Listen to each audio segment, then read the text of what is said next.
Bang mau tanya, Stokity itu bisa ditarik nggak sih? Stokity, Stockify mungkin. Stokity apaan ya? Oh ada loh, Stokity. Oke, kita lihat Stokity apaan ini, aku juga nggak tahu ini maksudnya apa ini. Jadilah juara liga Anda sendiri, transaksi aman, berlisensi. Ini kelihatannya broker ya? Iya broker ya. Kemudian kalau dilihat ini katanya berlisensi gitu kan.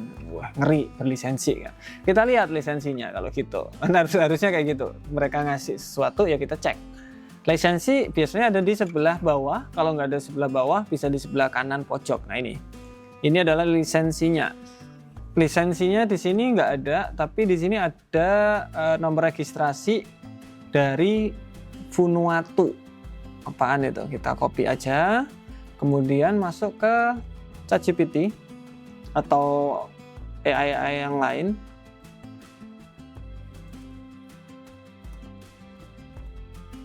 Tolong cekkan regulasi ini bagus apa tidak. Oke, kalau teman-teman lihat ini adalah regulasi FSC dari sisi industri forex. Regulasi ini umumnya dianggap tier 3 atau offshore regulation, artinya legal tetapi sangat-sangat lemah, hanya satu. Jadi kalau teman-teman itu lihat nanti brokernya teman-teman itu di copy, di paste juga, pasti ada beberapa broker itu tier 1, tier 2, tier 3. Yang tier 3 itu paling buruk banget. Nah kalau broker saya tiga-tiganya ada, iya it's okay juga. Kadang-kadang berarti kalian ketika kalian itu masuk ke broker tersebut, kalian itu dikasih tier yang ketiga pasti yang internasional. Tetapi kalau ada apa-apa, teman-teman bisa kontak broker tier 2-nya, tier 1-nya untuk komplain. Itu tier 1-nya bisa hilang gitu lama-lama. Jadi mereka juga jaga-jaga juga. Jadi benar-benar hati-hati kalau mereka punya 3 tier. Ini dia cuma punya tier 3 top, tier lemah. Nah, kalau kayak gini biasanya saya tidak bakalan melihat ataupun meliriknya, tidak sama sekali. Welcome to answer your question. Jangan lupa untuk komentar di bawah supaya kita bisa jawab pertanyaan Anda di video selanjutnya. Oke, dari DW5846, misal kita udah punya strategi dan udah oke untuk area entry, tapi sering terjadi sudah profit TP, dia ketarik lagi candlenya sampai mendekati area entry lagi. Semisal kita udah oke untuk area entry, tapi yang sering terjadi sudah profit tapi dia ketarik lagi, maksudnya ketika mau terkena TP tapi dia tarik lagi gitu ya. Apakah ada rekomendasi untuk exit terbaik? Sebenarnya untuk exit terbaik ya gini, kita contohkan nih. Contoh sekarang di USD JPY. Di USD JPY ada konsolidasi lumayan panjang di sini kan. Kemudian ada fake out, kemudian harga itu broke. Kemudian harga naik sedikit. Mungkin sampai area sini nanti sebelum lanjut untuk turun lagi. Nah, ketika harga itu di sini, sell posisi, SL ada di sini, itu adalah exit strateginya. Jadi nggak ada indikator yang bakalan, ini nggak valid, nggak bakalan ada. Karena indikator ini lagging, data dikasihkan baru dia keluar. Oke? Nah, yang bagus ya kalau udah ada SL-nya di sini, TP-nya di bawah, ya sudah dibiarin aja. Nah itu.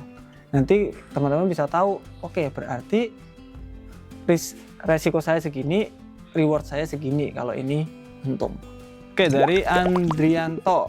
Oke, kalau boleh tahu setelah belajar trading forex di bulan atau tahun keberapa Mas Tama bisa konsisten? Ini beda-beda ya, tiap orang itu beda-beda. Karena setiap orang punya masa belajar masing-masing. Jadi contoh saya 3-4 tahun loss, kemudian MC, kemudian pelan-pelan naik. Nah itu tiap orang beda-beda. Ada yang contoh si Javi itu margin call itu nggak pernah dia. Loss pernah, tapi margin call nggak pernah. Jadi setiap orang punya masanya sendiri-sendiri. Mungkin gara-gara si Javi langsung ketemu kita di mana margin call di sini kayak anti banget gitu. Jangan sampai ada kata namanya margin call karena itu bahaya.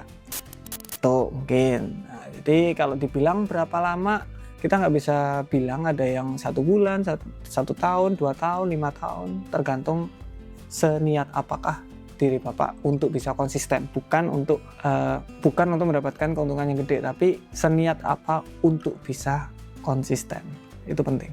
Oke Pak, kalau candle momentum buat time frame besar Pak boleh entry ketika udah close apa langsung? Oke, momentum candle teman-teman bisa cek di sebelah sini ya untuk videonya. Bisa di time frame besar, saya tunjukkan ya. Nah contoh di XAU ini ya. Nah di XAU ada momentum lumayan kenceng di H4. Ini kemungkinan turun berarti masih sangat-sangat oke. Karena di sini itu dia juga kemungkinan bakalan ngetutup gapnya di 4512. Jadi bisa dipakai di time frame besar. Apakah harus nunggu close candle atau enggak? Kalau bagusnya itu nunggu close candle untuk jadi apakah ini benar-benar jadi momentum atau enggak. Kemudian entry-nya waktu di area koreksi. Itu lebih bagus lagi. Dari Valen Kurniawan, Mas apa itu trailing stop? Trailing stop ini gini, jadi contoh Anda itu buy posisi di sini. Ini buy posisi, kemudian di sini ada SL. Nah, TP-nya di atas ini. TP. Oke. Nah, trailing stop di sini, trail stop. Jadi stopnya yang di trailing. SL-nya yang dirubah. Jadi contoh harga ini kita ganti warnanya. Contoh harga ini naik lumayan. Nah, daripada stop loss-nya tetap di sini, dipindahlah otomatis ke harga di sini. Oke, jadi stop loss yang awal hilang dipindah, digeser naik. Kemudian ketika harga itu naik lagi, SL-nya juga naik lagi di sini. Nah, contoh nih, ketika harga naik lagi kemudian dret, ya sudah, berarti terkena SL, tetapi SL-nya di sini ini untung. Oke. Nah, itu namanya trailing stop. Biasanya kalau trailing stop nggak ada TP, jadi TP-nya maksimal, wes terserah. Kalau dia tetap naik secara signifikan, ya wes tetap dapat untung lumayan banyak karena SL-nya kan mengikuti. Itu yang namanya trailing stop. Oke, dari Nicholas Xiang.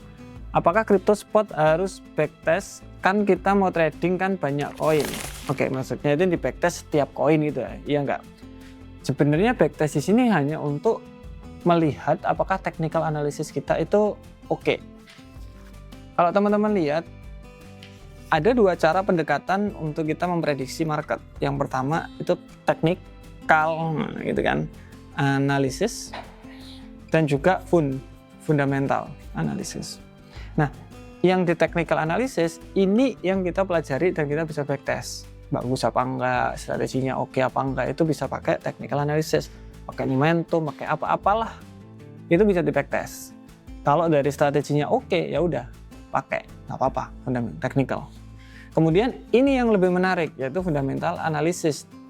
Contoh saham, berarti kita harus melihat apa perusahaannya. Perusahaannya sehat apa enggak, fundamental perusahaannya seperti apa, oke apa enggak. Kemudian kalau komoditas di sini kayak emas, silver, itu kita harus melihat stoknya. Sedang sedikitkah, sedang banyakkah. Contoh kemarin Selat Hormuz lagi ditutup, berarti kan pasokan minyak itu lagi nggak ada atau lagi rendah banget karena selatnya ditutup. Berarti stoknya gimana? Di negara-negara turun. Oke, berarti harga minyak gimana? Naik. Nah, dia tergantung sama stok. Kemudian ada mata uang. Ini negara. Jadi fundamentalnya ke negara. Negaranya lagi oke-oke aja, kebijakannya bagus apa enggak, dan lain-lain, itu fundamentalnya ke negara. Kemudian ada namanya kripto. Nah, kripto ini menarik. Bisa jadi di fear and greed-nya. Fear and greed-nya orang-orang, kebijakan-kebijakan juga masuk karena dia termasuk mata uang. Oke, dan retail yang menggerakkan, kebanyakan retail yang menggerakkan. Jadi ya itu tadi, fundamentalnya seperti apa, fundamental di mata uangnya itu oke apa enggak, kemudian kedepannya bakalan bagus apa enggak, kan kita bisa lihat dari white paper-nya itu. Nah dari di situ. Jadi kalau technical itu sama semua, fundamental lah yang berbeda. Jadi kalau mau belajar technical, ya wes itu satu tok cukup. Tinggal kita fundamentalnya dikuatin, mau trading di instrumen apa. Oke, dari Sunuk 1545, Mas Tama, saya 1 bulan entry cuma 5 kali, normal nggak sih pakai time frame H4? Bukan itu ya. pertanyaannya sebenarnya. Kalau saya mau tanya ke Bapak itu sebenarnya simpel. Profit enggak gitu loh. Profit Mas, ya wes gitu loh. Jadi kan trading di sini yang kita butuhin profitnya, bukan masalah ini keren apa enggak Pak? Apa bisa enggak? Bagus apa enggak Pak? Strateginya keren tapi enggak bikin profit percuma. Strateginya aneh-aneh, layer banyak tapi bikin dia profit, oke, gunain. Terserah. Yang penting satu, profit dan resiko dijaga. Itu aja. Oke? Lanjut.